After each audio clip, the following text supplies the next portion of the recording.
నువ్వు తొందరపడకు, వాళ్ళింకా రాలేదు.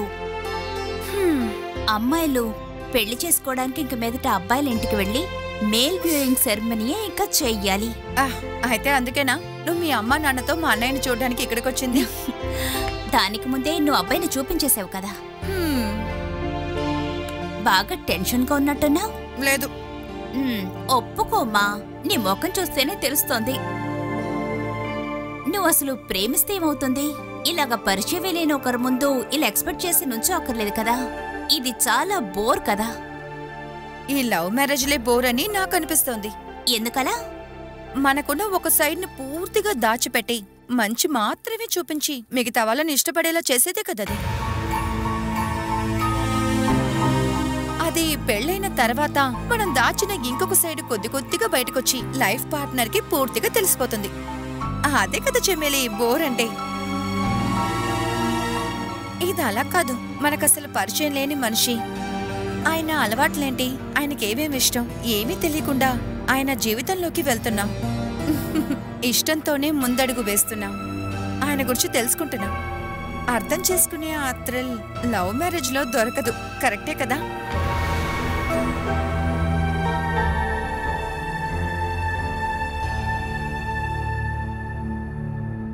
నీ మేకప్ ఇంకా కాలేదంటే ఒక ఫైనల్ టచ్ ఇచ్చావంటే ఓకే. ఇంకేమీ వద్దు. ఇలాగే నేను ఇష్టపడే మనిషిని నేను పెళ్లి చేసుకుంటే చాలు. ఇంకా 5 నిమిషాలు వచ్చేస్తారు. ఇంకా మేకప్ వేసుకుంటూ ఉంటే టీ తీసుకువెళ్ళి నేనే ఇవ్వాలి. పెళ్లి చూపులప్పుడు టీ తీసుకువెళ్ళి ఇవ్వడం అంతా ఆపొచ్చు కదమ్మా. అదంతా పాత ఫ్యాషన్ కదా. నువ్వేమంటావు చెమేలి? ఫ్యాషన్ పాతదే, కానీ నీకు ట్రెడిషన్ అంటేనే కదా ఇష్టం. అందుకని దాన్ని మార్చొద్దులే. ఇక్కడ వెరైటీగా అమ్మని తీసుకువెళ్ళమందామా? ఒకవేళ అబ్బాయికి అమ్మ నచ్చితే నాన్న హ్యాపీగా ఉంటారు. మీ వేళాకోళం ఆపేసి త్వరగా కిచెన్ కు రండి. అత్తయ్య చూసారా, తను వణుకుతుంది. అందుకే అనుకుంటాను మిమ్మల్ని టీ ఇవ్వమని చెప్పింది. అమ్మా, నేను కిచెన్ కి వెళ్తాను, మీరు త్వరగా వచ్చేయండి. ఏంటి ఇరుక్కున్నావమ్మా, రా.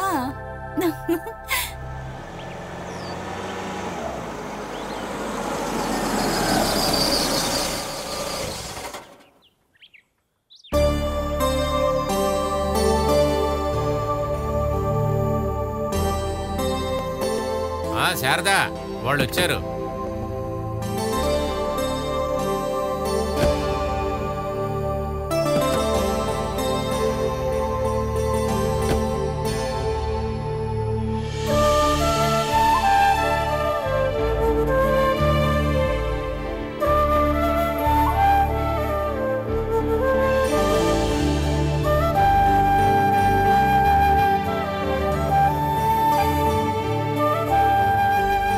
రమేష్ గారి ఇల్లు ఇదేనండి? ఇల్లు ఇదేనండి. మీరు కరెక్ట్ గానే వచ్చారు. ఒక బ్రోకర్ ఉండుంటే ఇలాంటి సమస్య వచ్చుండేదే కాదండి. ఇప్పుడు ఎక్కడున్నారండి పెళ్లి బ్రోకర్? ఇల్లు కనుక్కోవడంలో ఇబ్బంది లేదుగా. మేము 2-3 అడ్రస్ అడిగాం. అయినా పెట్రోల్ బంక్ ఓనర్ ఇల్లు ఏదని అడిగితే వెంటనే అడ్రస్ చెప్పారు. రండి రండి రండి.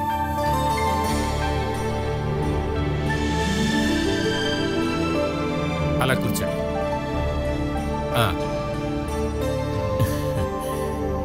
వీడే పెళ్లి కొడుకు, పేరు రాధాకృష్ణ. నేను తన అక్క భర్తని, పేరు పద్మనాభం. కన్ఫ్యూజ్ అవ్వకూడదనే పెళ్లి కొడుకు ఎవరో ముందే చెప్పాను. ఇంతకుముందు 2-3 సంబంధాలు చూసి వచ్చాం. అవన్నీ బ్రోకర్ తీసుకొచ్చినవి. చూసిన అమ్మాయిలు ఎవరు వీడికి నచ్చలేదు. అప్పుడే ఈ ఇంటి అమ్మాయి గురించి మ్యాట్రిమోనీలో చూసాము. నాకు 2 పిల్లలండి. పెద్దోడు పెళ్లి అయిపోయింది. అలాగా. మా అమ్మాయికి కూడా పెళ్లి చేసేసానంటే నా సమస్యలన్నీ తీరిపోయినట్లేలేండి. అందుకోసమే లేట్ అవ్వకూడదని అనుకునేది. ఒక్కొక్కసారి చాలా చోట్ల చూసిన తర్వాతే కదా ఒకటి ఫిక్స్ అవుతుంది. ఏది ఏవైనా పెళ్ళి అనేది మన చేతిలో ఏముండదు. రాధాకృష్ణ ఏదో బిజినెస్ చేస్తున్నారనేగా చెప్పింది. అవును, రాజస్థాన్ మార్బుల్ షోరూమ్ ఉంది. అలాగే ఒక బట్టల కొట్టు కూడా ఉంది. బిజినెస్ని పెద్దది చేయాలన్న కోరిక కూడా ఉంది. పెళ్లి చేసుకున్న అమ్మాయి కోసం చీర కొనడానికి ఏ షాప్కి వెళ్ళాల్సిన అవసరమే ఉండదు. సొంత టెక్స్టైల్ షాప్ ఉంది కాబట్టి అది కూడా ఒక లాభమే. ఏదేవైనా నగలు కొనాలంటే కొట్టుకే వెళ్ళాలి. ఆ కొట్టు పెట్టే ఉద్దేశం నాకు లేదు. నా కూతురు కాబట్టి నేను చెప్పట్లేదు. బంగారానికి చీరలకి ఆశపడే పిల్ల కాదు నా కూతురు. మీ కుటుంబంలో ఎవరెవరున్నారు? నాన్న చనిపోయారు. నాకు అమ్మ ఇంకా అన్నయ్య ఉన్నారు. వాళ్ళ అన్నయ్య పోలీస్ సర్కిల్ ఇన్స్పెక్టర్. పెళ్లి చేసుకుని వేరే కాపురం ఉంటున్నారు. ఇప్పుడు తన ఇంట్లో వాడొక్కడే ఉంటున్నాడు. టీ తీసుకురమ్మంటారని అడగడానికి వచ్చాను. ఇప్పుడే వచ్చింది. మాట్లాడిన తర్వాత మనం టీ తాగుతూ మాట్లాడుకోవచ్చుగా. తీసుకురా శారదా. సరేనండి.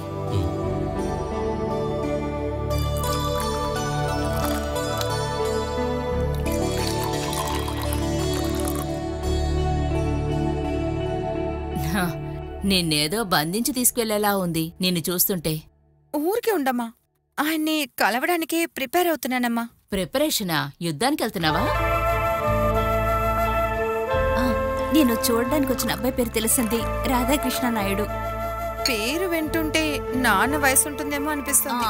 పేరే ఓల్డ్, మనిషి స్మార్టే, గుడ్ లుకింగ్, హ్యాండ్సమ్. నీకు బాగా పాఠాలు నేర్పిస్తాడులే. నువ్వేంటి ఇంకా ఇక్కడే నిలబడ్డావు? త్వరగా వెళ్ళు. తీసుకో.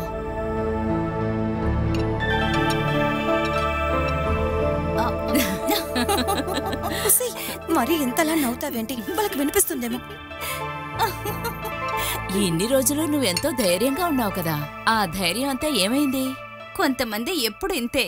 కొంతమందిని భయపెట్టడానికి, ధైర్యం ఇవ్వడానికి, ఎంకరేజ్ చేయడానికి చాలా హుషారుగా ఉంటారు. కానీ వాళ్ల విషయానికొస్తే చాలా వణికిపోతారు. నీకు భయంగా ఉందా బంగారం? చమేలి, సారీ కాబట్టి పర్వాలేదు. ఇదే చుడిదారైతే నీ కాళ్ళు వణుకడం వాళ్ళు చూసేవారు. అమ్మా ప్లీజ్ అమ్మా, నువ్వు నాకు ముందు వెళ్ళావు, నేను వెనకొస్తాను. నువ్వు ఇంత భయపడితే ఎలా? నువ్వేమైనా చిన్నపిల్లవా? త్వరగా టీ తీసుకెళ్ళు. అరే ఇక్కడేంటి డిస్కషన్? టీ ప్రీతి ఇవ్వాలా లేక అత్త ఇవ్వాలా? ఇలా చూడు, రాధాకృష్ణ ఒక 10 సార్లైనా సరే ఇక్కడ తొంగి చూస్తుంటారు. ఇక నువ్వు అక్కడికి వెళ్లేదనుకో, ఆయనే కిచెన్కి వచ్చి పిల్లని చూసి వెళ్తారు. చూడ్డానికైనా ఎలా ఉన్నారన్నయ్య? చూడ్డానికి చాలా అసహ్యంగా ఉన్నారు. మాట్లాడేటప్పుడు నత్తి కూడా ఉంది. తర్వాత చూపు కూడా స్ట్రైట్ గా లేనట్టు డౌటు. కానీ నీకు ఆరేం చాలు. ఏంటన్నయ్య చూడమ్మా. వాడు కాదు కదా పెళ్లి చేసుకోబోయేది నువ్వు. పెళ్లి కొడుకుని చూడాల్సింది నువ్వే కదా. ఇదిగో. అరే ఇదేంటి ఇలాగా? ఇదెంతే. సరే ఈ సిచ్యువేషన్ అక్కడ దాకా వెళ్ళగలవా? ఏంటి ఈ వణుకుడు? లేదా వచ్చిన వాళ్ళకి నేనే పెళ్లి కూతునని చెప్పడానికి ఏదైనా హింటా? ఊరికే ఉండమని చెప్పమ్మా. ఈ ట్రైన్ నా చేతికి బ్యాలెన్స్ గా లేదు. అది అర్థమైందిలే. నువ్వు ఎగతాళి చేయకరా, నువ్వు త్వరగా వెళ్ళు. ఓకే ఓకే, నేను వెళ్ళి నీ ఎంట్రీ తెలియజేస్తాను. రా చమేలి, నా కోసం మొక్కుకోవా? ధైర్యంగా వెళ్ళరా బంగారం, మేము నీ వెనకే ఉంటాం కదత్తయ్యా. అవును. వీళ్ళన్నయ్య పరశురాం ఐపీఎస్ లాంటోడు. ఎమ్మెల్యే కొడుకుని కొట్టినందుకు 3 నెలలు సస్పెన్స్లో ఉన్నాడు. మళ్ళీ ఇప్పుడే డ్యూటీకి ఎక్కాడు. అన్నయ్య గుణమేనా తమ్ముడికి? అది తెలుసుకునే కదా పెళ్లి ఏర్పాటు చేయాలి. వీళ్ళన్నయ్యకి క్వైట్ ఆపోజిట్ క్యారెక్టర్ విడిది. ఎవరితోనైనా గట్టిగా మాట్లాడాలంటేనే ఎక్కువగా ఆలోచిస్తాడు.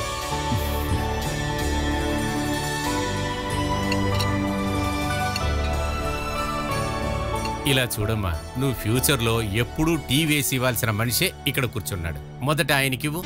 కాకపోయినా మన ఇంటికి వచ్చిన వాళ్ళని మొదట మనమేగా గమనించాలి.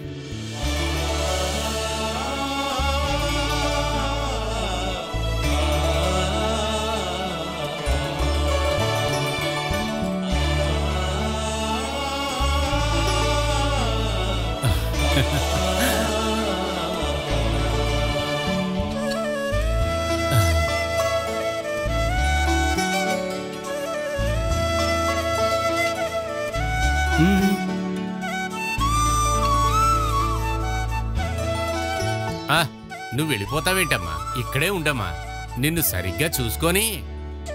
ఈ రోజుల అమ్మాయిలకి ఇంత సిగ్గెందుకో. పెళ్లి చూపులుగా వస్తే అబ్బాయితో సపరేట్గా మాట్లాడాలని అడిగి మరీ సపరేట్గా వెళ్ళి మాట్లాడతారు. మీరేమైనా మాట్లాడాలనుకుంటున్నారా?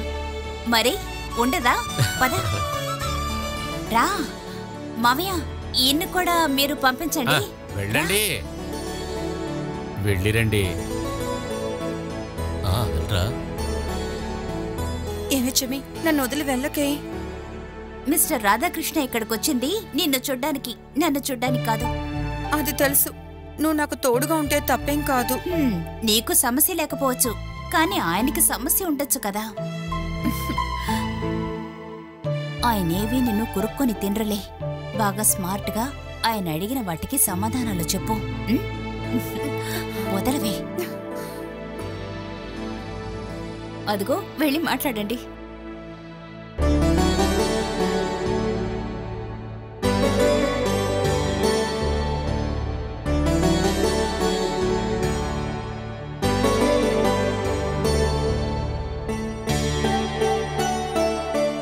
ఏంటి మాట్లాడినా? అదే నువ్వెక్కువ మాట్లాడతావని మీ నాన్న అన్నయ్య చెప్పారు. సమయం వేస్ట్ చేయకు, స్టార్ట్ చేయి. నీ మాటలు వినడానికి నేను సిద్ధం. ఏమీ లేదా? నా పేరు తెలుసా? పేరు నచ్చిందా? నచ్చడం కొంచెం కష్టమే. అది నాన్న పేరు తాత పేరులా ఉంటుంది, అంతేగా. ఫ్రెండ్స్ ముద్దు పేరుతో పిలుస్తారు, జిఆర్జీ. నా పూర్తి పేరుతో పిలవడానికి ఇబ్బందిగా ఉంది కాబట్టి ఎవరో పెట్టేశారు. నీకిష్టం ఉంటే మాత్రం అలాగే పిలువు.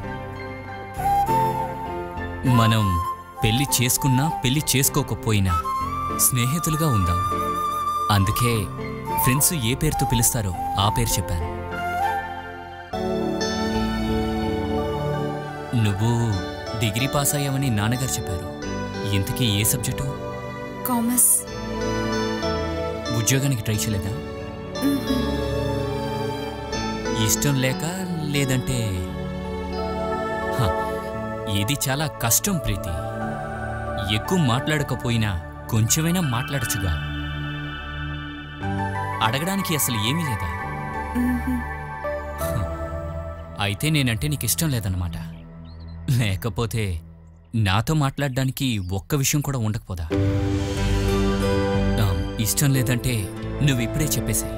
మనమిద్దరం ఈ విషయాన్ని ఇక్కడితో ఆపేద్దాం. అందరితో ఎక్కువ మాట్లాడి నాతో మాట్లాడకుండా మౌనంగా ఉంటే దాని అర్థం ఇష్టం లేదనే, అంతేగా?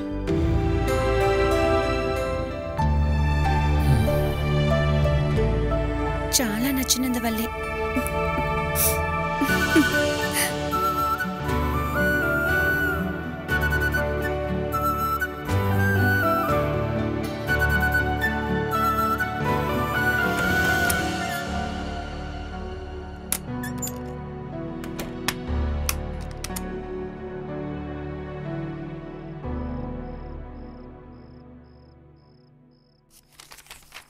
నేను నిద్రపోవాలని నువ్వు లేటుగా వచ్చావా?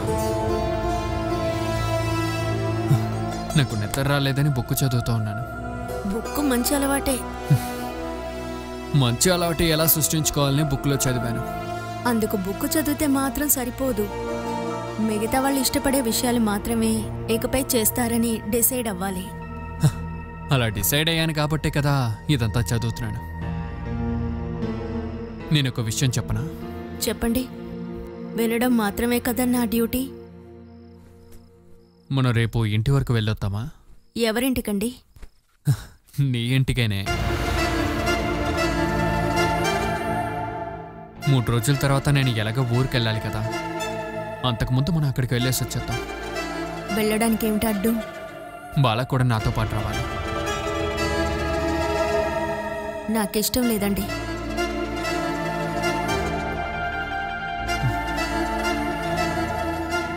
రెండు రోజుల్లో నేను నీకేదైనా సమస్య ఇచ్చాను.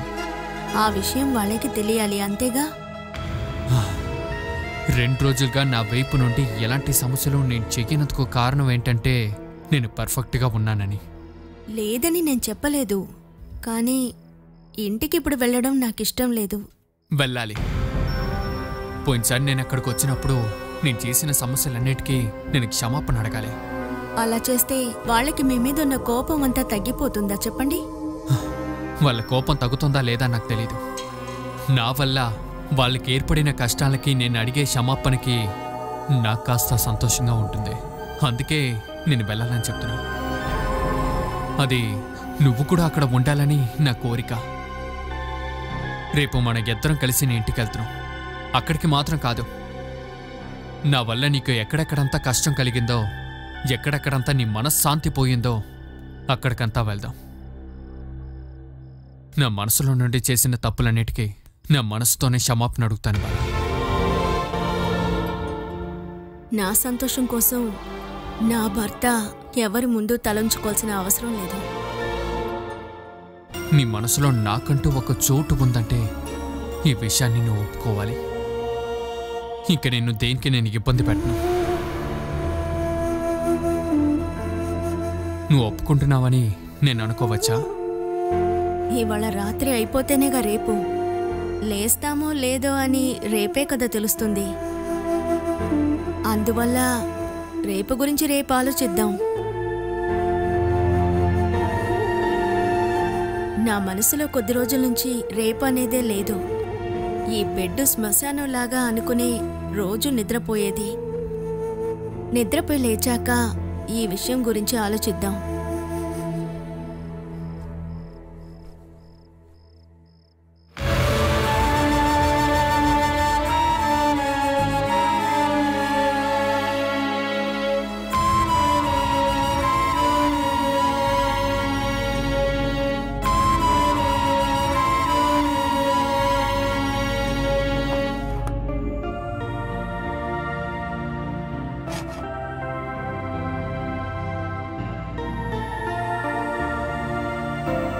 ఇదిగోండి టాబ్లెట్. రాధాకృష్ణన్ ఇంట్లో వాళ్ళు జాతకం తీసుకువెళ్ళి ఇంకా కాల్ చేయలేదేంటండి? అది కాదే, వాళ్ళిద్దరికీ నచ్చిందంటే ఇంకేం చూస్తారే? జాతకాలు కలిసాయని చూడాలిగా. జాతకం కావాలని వాళ్ళు అడిగారు కాబట్టే ఇచ్చాను. నాకు ఇటువంటి విషయాల్లో నమ్మకం లేదనేది నీకు తెలుసుగా.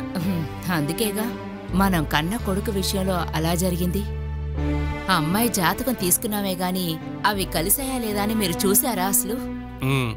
అందువలన వాళ్ళకేనా జరిగిందా?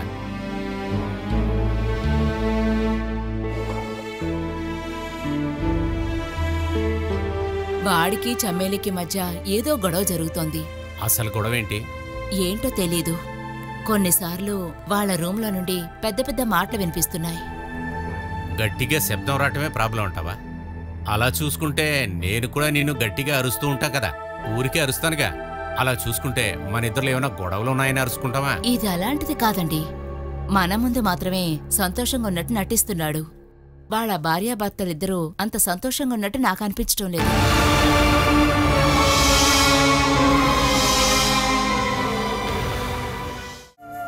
ఇక్కడి నుంచి వెళ్లే ముందు శ్మశానానికి వెళ్తున్నట్టు బయలుదేరావు.